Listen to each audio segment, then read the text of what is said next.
Welcome to Martha Runs the World, a podcast with a new take on running, fitness, and all things health-oriented. I'm Martha Hughes, your host, and each week I present a new topic that is of interest to all runners. Hi, and welcome to episode 337 of Martha Runs the World.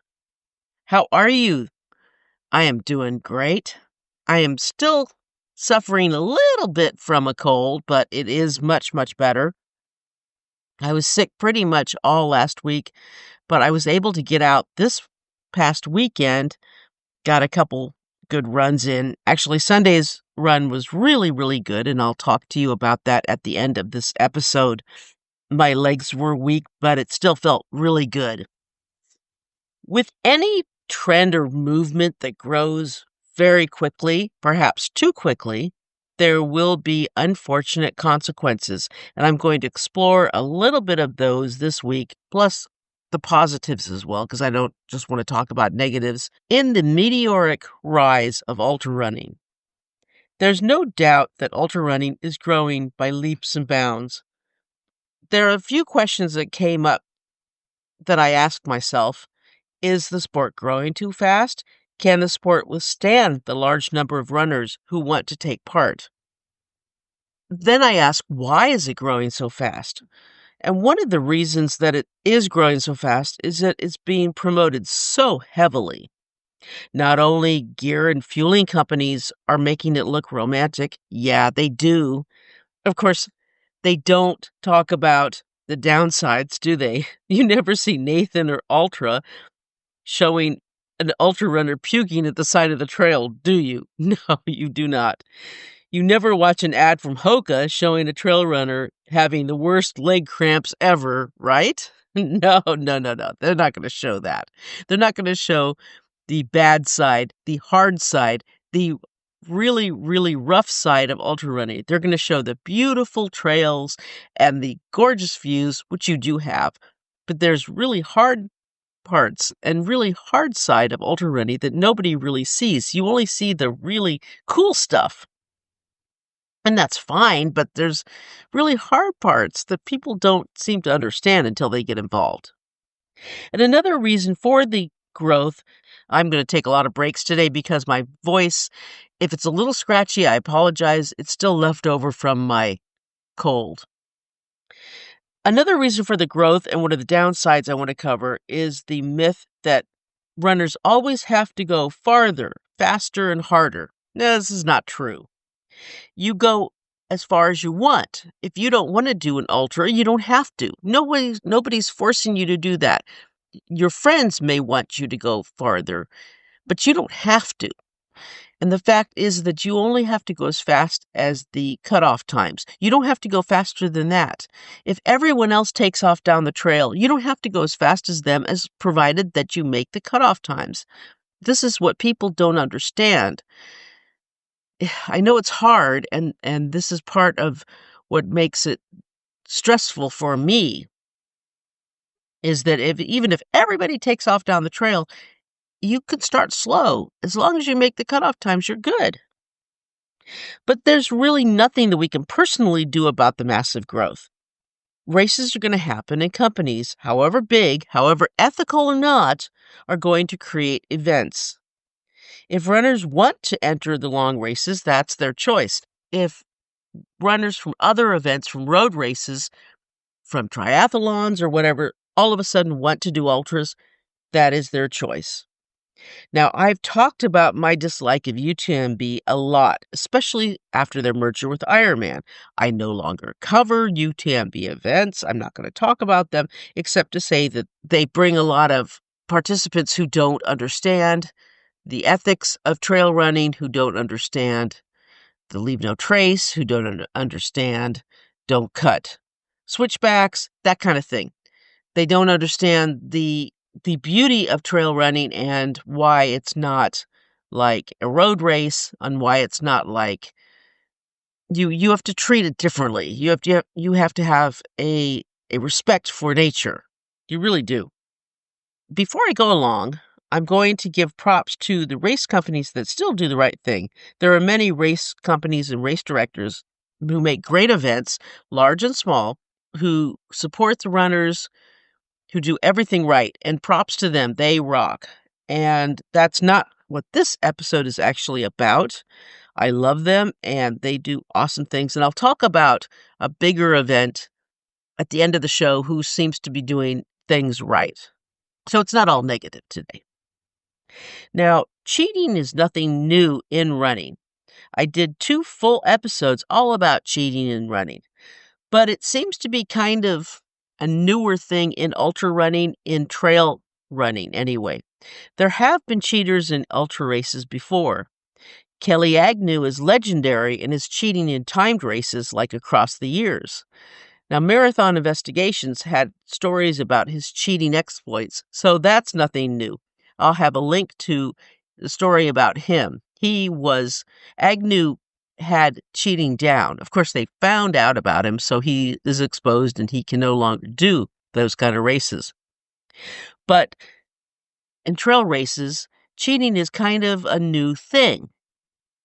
So it's always been thought of that trail runners in ultra races have a little bit more ethics, but this is not always true. I mean, there are more and more people getting involved.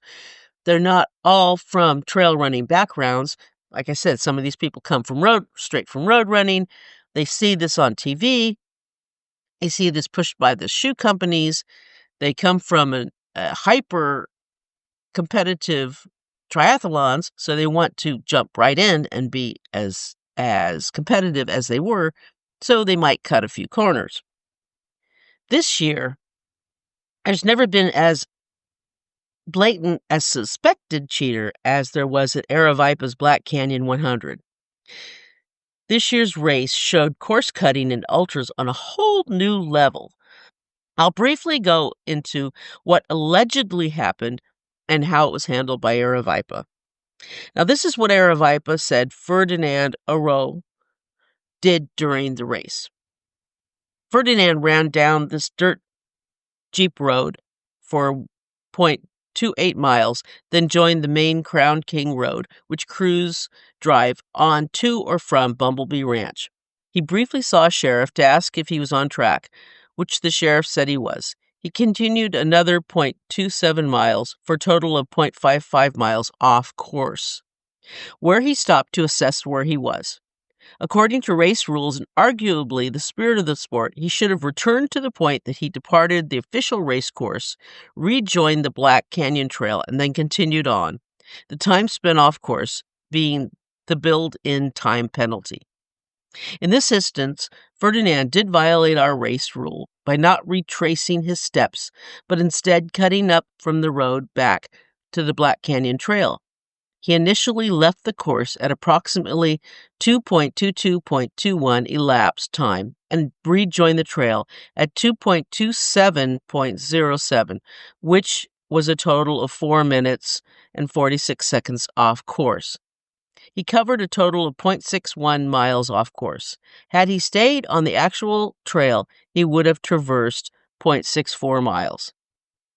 At first, Aravaipa imposed a 20-minute penalty on Aroux, but this was later changed to a disqualification, DQ, and they explained that as well. Each year at Black Canyon, we publish a runner's guide, which the 2025 edition can be viewed here. As written on page 4, Race Rules of the 2025 Runner's Guide, the very first rule under the basics is exactly, stay on course. This is a closed course. Follow the marked route in the race direction. Cutting or deviating results in disqualification. If you get off course, retrace to the last known marker in order to continue. I mean, it's just as plain as day right there. This rule is written very clearly that if a runner deviates from the course, they must retrace their steps to the last known marker in order to continue, or they will be disqualified.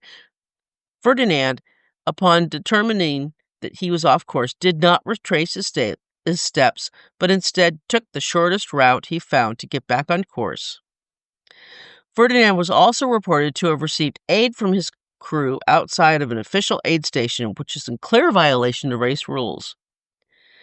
I mean, it's clear. It's clear this is disqualification. And I'll give you all the links where I got my information from if you want to follow it a little bit more. Here's some stats from Ultrarunning magazine. In the last 24 years, we have gone from 226 races in 2000 to 2,592 races in 2024. That's huge. In 2000, there were 8,402 unique runners. This has grown to 86,885 runners in 2024. Total finishers went from 14,354 in 2000 to 124,842 in 2024. Now, there is one interesting statistic. In 2000, there were 63.51 finishers per race, and in 2024, there are 48.16% finishers per race, which means that a lot of people are entering races they really shouldn't be entering. And a lot of people are jumping, myself included, in my last race. I know I shouldn't have done it. I shouldn't have tried it. They're jumping into races that they really shouldn't try, that perhaps they should do something smaller. And I think people get in ultra running, they see these ads, these Hoka ads, or these ultra, and I'm not just picking on them. I'm picking on everybody. They see these great ads and they see how beautiful it is, how wonderful it is, or they watch the events on TV and they say, wow, I want to do that. I want to do those really long events. And they get suckered into these really long events when they should actually be working on their shorter events and being better runners. And that is a personal opinion, but I think it's true. Instead of jumping from, doing a half marathon and jumping into 100K, which I've seen people do, and then get a DNF, they should perhaps go from a half into a marathon and then maybe try a 50K. Just work your way up. There's no rush to do something long. There's no rush to jump into something that you shouldn't do. There's no rush to do a 100-miler. You don't have to rush these things. Go slower. And this is something I'm going to be covering in next week's episode as well, is that not everybody needs or wants to do ultra races, and not everybody can do ultra races. That's a myth. There's this really, really bad myth around that says anybody can do an ultra race. Well, no, not everybody can do an ultra race. Everybody can try, but not everybody should. I don't think. Maybe there are some people that maybe shouldn't do them. And maybe they're just fine doing a 10K. Maybe 10K is just perfect distance for them. Let them do that. Don't pressure them into doing an ultra. And I think there's a lot of pressure into doing longer and longer races. And I don't particularly like that pressure. I don't particularly think that's a healthy thing. There are so many new runners joining, not only into ultra races, but the question is it sustainable? Well,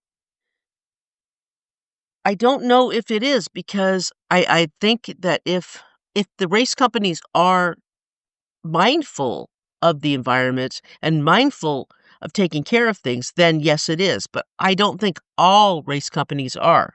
I certainly don't think a company like Spartan is. I think they're terrible with the environment. I'm sorry, but they are.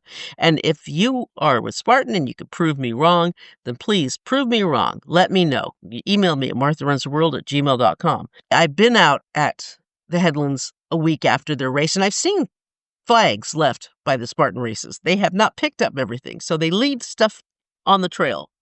I've also remembered that ad that they had, that terrible ad that they had a few years ago, where runners were jumping into the river off the trail, not staying on the trail, jumping into the river, causing erosion into the river.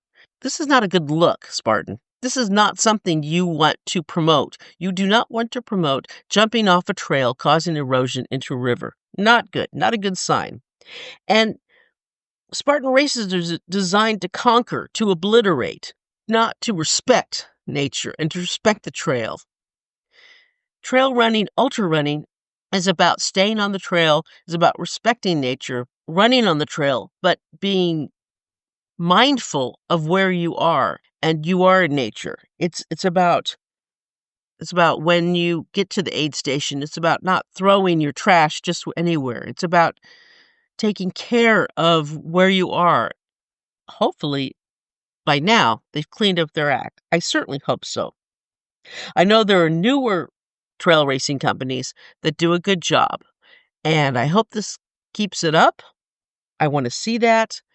I like seeing that. I want all new race companies to have a respect for their environment, and during the race briefing, I want them to just remind runners to just be respectful and to be a cup-free race company. That is important. Be cup-free so that runners have to bring their own cups. Don't supply paper cups. That's silly.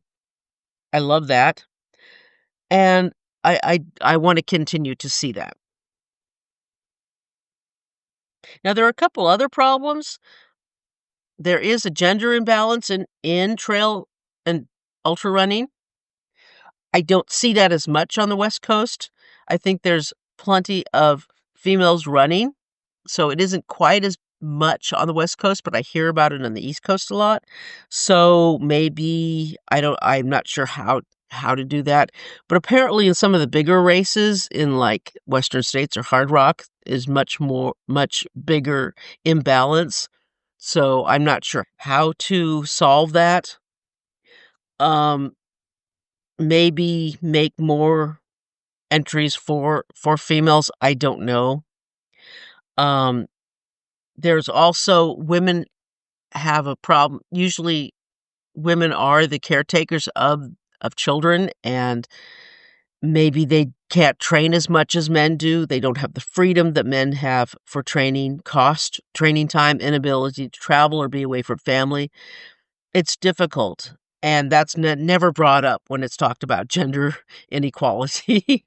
So it is a thing. And speaking of costs, another thing that hurts is the cost of racing. A lot of people can't do these huge 100-milers or 100 plus because it's so expensive. If you just want to stick close to home and do a 50K, local 50K, it probably won't cost you much. But if you want to go do something in another location, it's going to cost you some money. If you want to do a long race, say a 100-miler, it's probably going to cost you $300. And if you have to travel somewhere, unless you're camping, you're going to spend a hotel room, and it's going to be gas. Or if you have to rent a car or fly somewhere, there you go. It's airplane, rental car, all this stuff. And if you have a crew, oh my goodness, the costs just get into the thousands. And who can afford all this stuff? And if you want to do more than one, holy cow. And then if you want to do a 200-miler, those are usually in the thousands. I know Aravaipa's Cocodona, the 250, that's $2,500 just for the race entry. That's not including renting a van, the crew costs, all the costs. And you got to consider, if you're doing 250 miles, you probably want a couple pairs extra of shoes, all the costs. Thousands and thousands of dollars just for one race. So it's pretty much the only people who can really do those races are people who have money. Lots of money. So it pretty well counts out everybody else. And there is a problem. There are race companies who want to do these big races who do not have the organizational skills that Aravaipa does. And there are runners who want to do these who have the money to spend.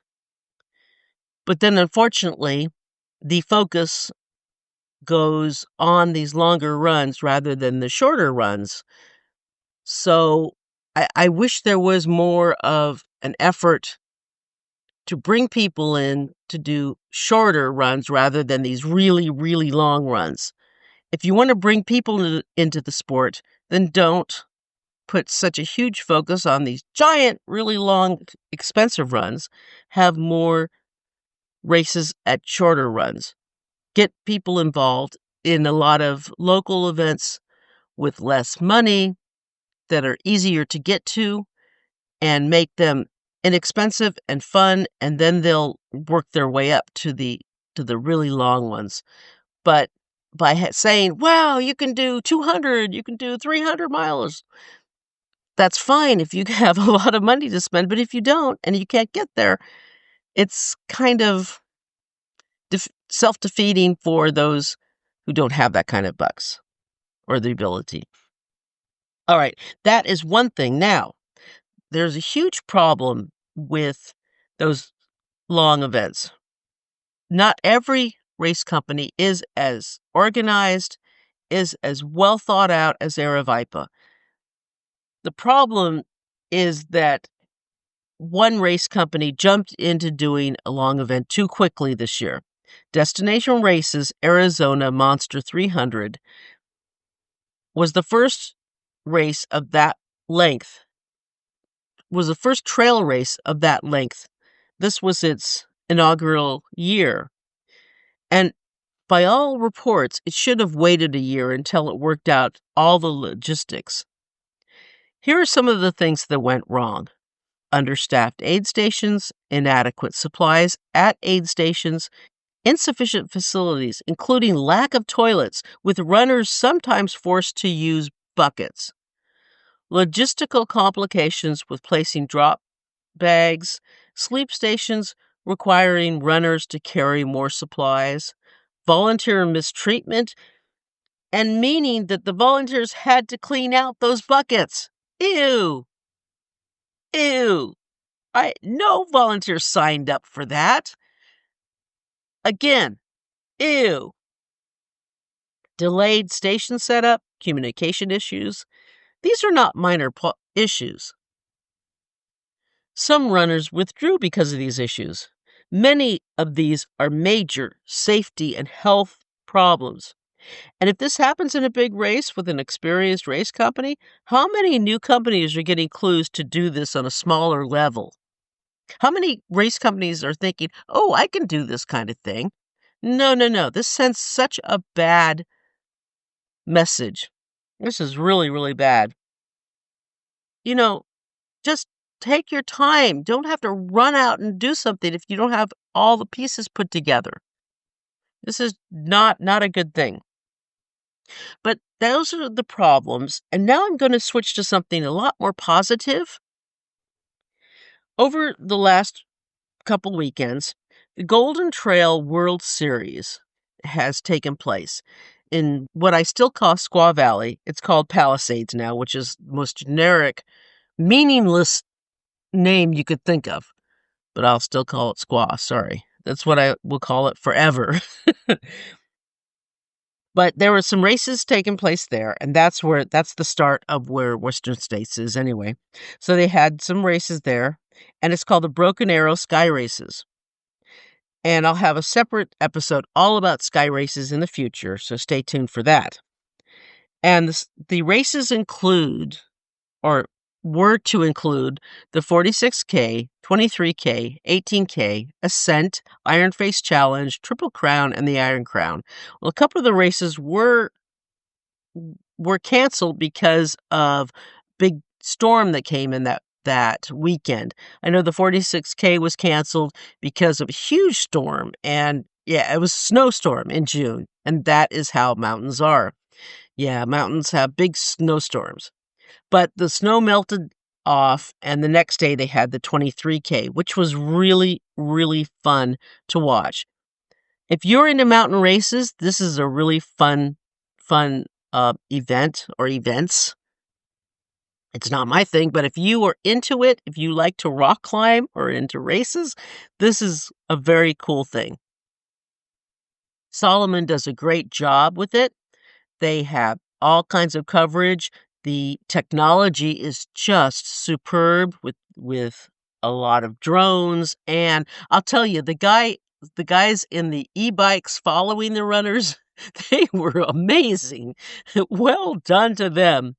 They were true heroes following those runners around on those e-bikes. Wow, they did really, really good. It was really fun to watch. I didn't watch it the day of the race, but a few days afterwards, I was at work and I watched the YouTube channel of it, and I'll put a link to it if you want to watch the 23K. They have the whole race there on it. It's very fun, and that was really cool. And then the Western states had a live tracking on YouTube, and that was also cool. And that's gotten better and better every year. I remember when it was just a camera fixed on a desk at the Auburn High School track, and that was really bad. It was terrible. But now it's pretty cool, and Starlink has made this very possible. I did a whole episode on Starlink and running, so you can check that out as well. That has made things so much better. And yeah, technology is making things better. Life is getting better for that. It also brings more runners in, so races will get more crowded. But I think that it's going to make things better. I think that as long as there are more local races, I think if you're interested in trail running or ultra running, you should start at shorter distances. Don't try to go for a 50-miler first. If you've never done a trail race, don't jump into a 50-miler. I think that's a mistake, personally. Try to go for a short trail race. Do a 10K or a half marathon at the longest. Try that first and see how that goes. And then you can jump into something else. But try something shorter first, see how it goes, and then work your way up. I'm really optimistic, though. I think that things will work themselves out. I just think that with the huge, fast rise, it's going to take a little bit of time. I just ask one thing of all you experienced trail runners. If you see novices and maybe they're not doing something that they should, maybe if it's on a switchback and they start cutting the switchbacks, which is not cool, just kindly remind them not to, or just say, hey, we try not to do that. It erodes the hill and it hurts the trail or something. Just say it in a really, really cool way. Or if you're an aid station and they just throw something on the ground, just try to remind them not to do that. That kind of thing. I mean, don't be a jerk about it, but just tell them that we're not, hey, this isn't a road race. We trail runners are better than that. Just in a nice way, just point it out if you can. Okay. Well, my run, I didn't run. I was going to try to run Saturday, but I was still pretty congested. So I went for a walk, so I got a good walk in. But Sunday, I got a nice little 3-mile run in. I know that's not much, but I figured my focus right now is going to be on just being a stronger runner, being a better runner, and getting my strength back and before I start getting longer. It was always before was just trying to get longer runs in, trying to go longer, trying to get my endurance up. But now I need to get my strength up. So if I get my strength up first, and then I can go longer. So I don't think I ever did things right before. So I was always kind of a weaker runner rather than doing strength first. So that's my focus now. And I don't have any runs coming up. I am going to do the turkey trot. I'm going to do that, the 5-miler, but that's about it. Everything else I'm not going to do this year. The 5-mile Thanksgiving turkey trot, and that's all I'm doing till the end of the year. Next year, I don't know what I'm going to do. I have no idea. But for this year, I'm going to do that, and that is it. So we'll see after that. All right. So that is it for this week. And thank you so much. Everything will be on the website, MarthaRunsTheWorld.com, including if you want to become a Patreon patron. And if you want to email me, it's MarthaRunsTheWorld@gmail.com. And until next week, let's tie up our shoelaces and go for a run.